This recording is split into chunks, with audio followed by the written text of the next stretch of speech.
So hello guys, मैं रवि वर्मा और आप देख रहे हैं वल्ली हेल्दी एडवाइस। तो आज इस वीडियो में मैं बात करने जा रहा हूँ ओफ्लॉक्सासिन एंड मेट्रोनिडाजोल के बारे में। ओफ्लॉक्सासिन एंड मेट्रोनिडाजोल पेट की बीमारियों की एक बेहतरीन मेडिसिन मानी जाती है, लेकिन पेट की किन बीमारियों को ओफ्लॉक्सासिन और मेट्रोनिडाजोल दूर कर सकता है? क्या पेट की समस्याओं के अलावा और भी कोई ऐसी बीमारियां हैं जिसमें ओफ्लॉक्सासिन एंड मेट्रोनिडाजोल बेहतरीन वर्क करता है?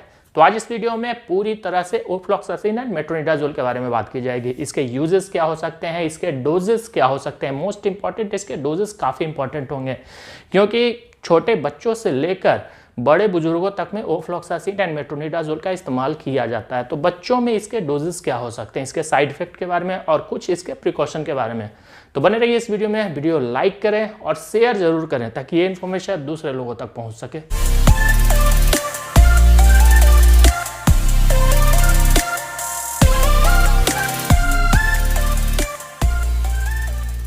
तो पहले जानते हैं ओफ्लॉक्सासिन एंड मेट्रोनिडाजोल के बारे में। ओफ्लॉक्सासिन एंड मेट्रोनिडाजोल दोनों ही एक एंटीबायोटिक है। ओफ्लॉक्सासिन एक फ्लूरोक्विनोलोन ग्रुप की एंटीबायोटिक है, जबकि मेट्रोनिडाजोल एक एंटीप्रोटोजोल है। दोनों का काम मुख्य रूप से बैक्टीरियल इन्फेक्शंस को खत्म करने का होता है। बैक्टीरिया के सेल वाल को तोड़ता है, उसके बाद बैक्टीरिया को खत्म करता है, जिसके कारण जो बैक्टीरियल इन्फेक्शंस होते हैं वो खत्म हो जाते हैं। तो आप जानते हैं इसके यूजेस के बारे में, किन बीमारियों में इसका इस्तेमाल सबसे बेहतर माना गया है। तो इसमें से पहला है स्टोमक इन्फेक्शन। अगर आपको किसी भी तरह का स्टोमक इन्फेक्शन हुआ है तो उस सिचुएशन में इस मेडिसिन का रोल काफ़ी बेहतरीन माना गया है। चाहे आपको डायरिया की समस्या हो, या तो फिर डिसेंट्री की समस्या हो, या तो फिर लूज मोशन की समस्या हो, या तो फिर स्टोमक पेन हो, या तो फिर स्टोमक क्रैम्प की समस्या हो, इन सभी समस्याओं में ओफ्लॉक्सासिन एंड मेट्रोनिडाजोल का इस्तेमाल काफ़ी बेहतर माना जाता है।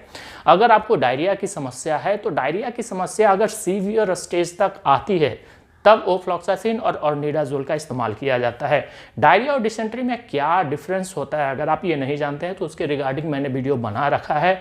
डायरिया में किस सिचुएशन में एंटीबायोटिक इस्तेमाल की जाती है और डिसेंट्री में एंटीबायोटिक कब इस्तेमाल की जाती है, इन सभी समस्याओं को लेकर मैंने एक वीडियो बना रखा है। अगर आपने नहीं देखा है तो उसका लिंक आपको आई बटन या तो फिर वीडियो के एंड स्क्रीन पर मिल जाएगा। उस वीडियो को एक बार आप जरूर देख लें।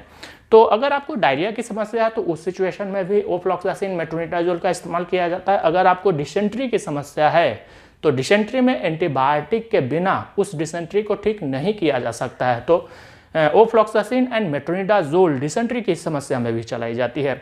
अगर आपको पेट दर्द की समस्या उत्पन्न हो रही है डिसेंट्री के कारण, या तो फिर ऐसे भी पेट दर्द की समस्या उत्पन्न हो रही है, तो वहाँ पे भी ओफ्लॉक्सासिन और मेट्रोनिडाजोल का इस्तेमाल किया जा सकता है।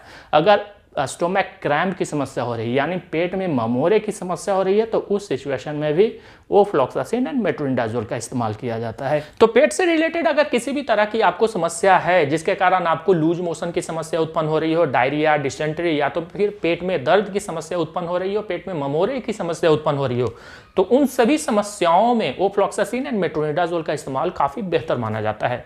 नेक्स्ट है यूटीआई यानी यूरिनरी ट्रैक्ट इन्फेक्शन। अगर आपके मूत्र मार्ग के द्वार में किसी भी तरह का बैक्टीरियल संक्रमण हुआ है तो उस सिचुएशन में भी ओफ्लॉक्सासिन एंड मेट्रोनिडाजोल का इस्तेमाल किया जाता है। अगर आपके मूत्र मार्ग के द्वार में किसी भी तरह का जलन उत्पन्न हो रहा है या तो फिर दर्द हो रहा है तो उस सिचुएशन में भी ओफ्लॉक्सासिन एंड मेट्रोनिडाजोल का इस्तेमाल बेहतर माना गया है। नेक्स्ट है ईयर इन्फेक्शन यानी कानों में संक्रमण।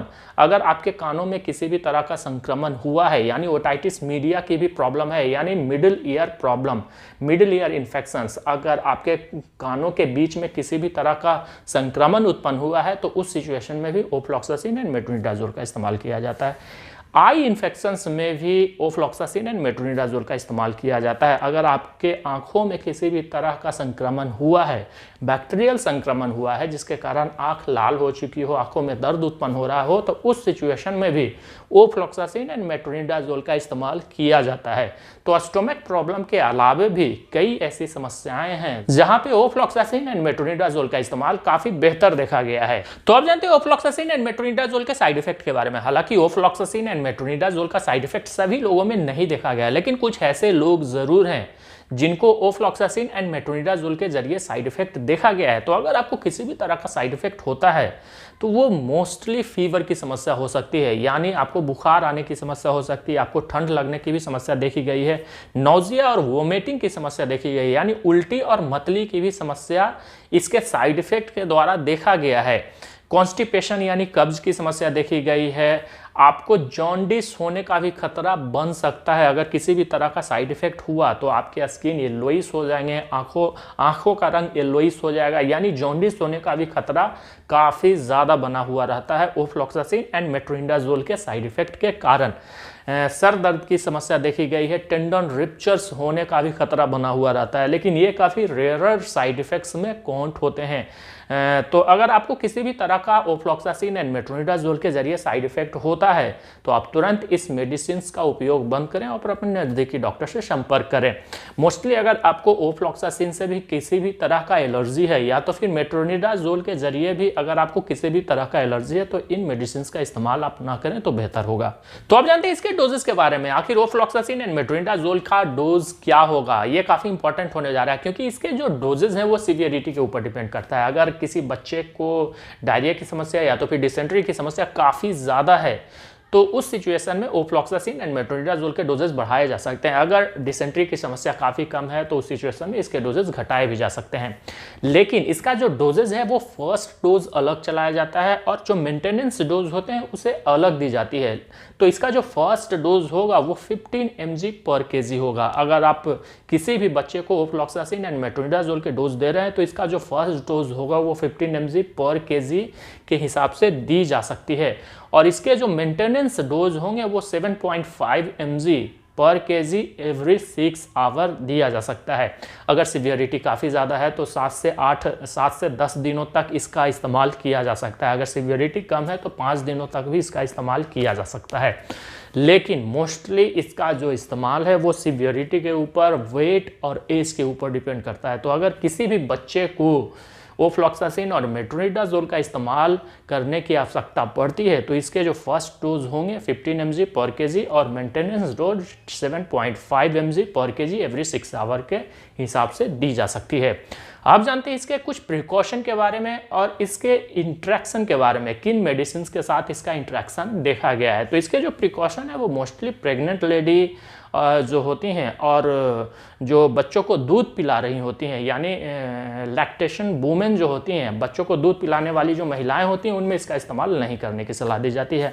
और एपिलेप्सी से ग्रसित व्यक्तियों में भी ओफ्लॉक्सासिन और मेट्रोनिडाजोल का इस्तेमाल नहीं करने की सलाह दी जाती है। अगर कोई भी व्यक्ति मिर्गी से ग्रसित है और उसमें ओफ्लॉक्सासिन और मेट्रोनिडाजोल का अगर आप इस्तेमाल करते हैं तो उसमें दौरे की समस्या देखी गई है उसके साइड इफेक्ट के कारण।